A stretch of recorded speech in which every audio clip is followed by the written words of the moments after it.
Bonjour et bienvenue sur la chaîne Et si on parlait de psychologie? Aujourd'hui, on va parler de la légitimité. C'est un sujet qui se dit régulièrement, mais on va aborder l'estime de soi plus précisément, parce que se sentir légitime, c'est développer aussi sa confiance en soi. Donc finalement, se sentir légitime, c'est croire en soi. Et oui, il faut croire en soi. Alors comment développer sa confiance en soi? Eh bien imaginons, vous allez au théâtre et puis les acteurs se trompent dans leurs répliques. Mais en fait, lui seul connaît réellement cette erreur puisque vous, en tant que spectateur, vous ne savez pas quel est le texte, mis à part si vous avez déjà vu auparavant la pièce, mais on part du principe que non. Vous passez un moment agréable, semble-t-il. Et est-ce que pour vous, il vous semble moins légitime parce qu'il s'est trompé? Alors, remettez-vous en question aussi son travail. Bon, dans tous les cas, vous pouvez quand même féliciter son travail parce que voilà, il a fait preuve,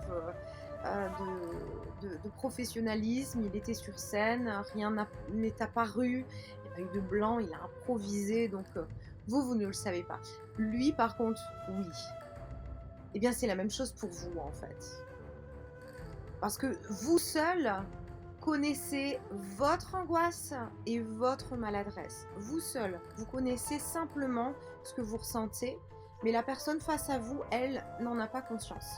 Elle ne connaît pas votre erreur, ni ce que vous deviez dire, elle ne le sait pas. Elle part du principe de ce qu'elle va voir, ce qu'elle va entendre, ce qu'elle va comprendre. On a parlé, de la communication non verbale et verbale sur une précédente vidéo, donc vous voyez, il n'y a que vous seul qui connaissez la réponse, pas les autres. Alors, laissez rien paraître, votre public ne peut être que convaincu si vous-même, vous êtes convaincu de ce que vous amenez.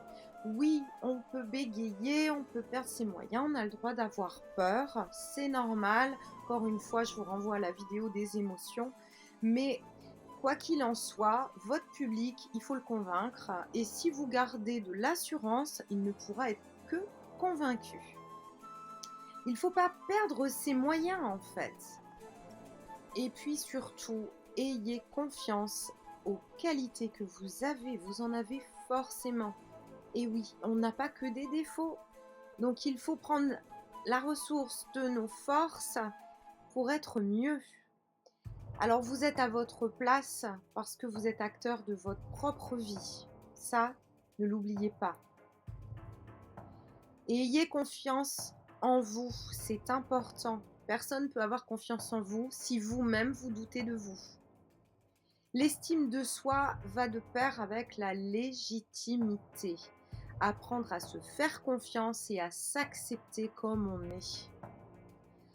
Donc voilà, on a abordé un sujet brièvement, mais c'est important. Ça se travaille en thérapie. On peut travailler l'estime de soi, la confiance en soi et donc la légitimité avec les TCC. On peut aussi avoir une approche analytique. En tout cas, je vous remercie de votre attention et puis je vous dis à bientôt pour un autre sujet que vous pouvez me donner. N'hésitez pas à vous abonner à la chaîne pour ne pas louper des nouveaux thèmes qui peuvent vous importer beaucoup plus que ce que vous ne savez.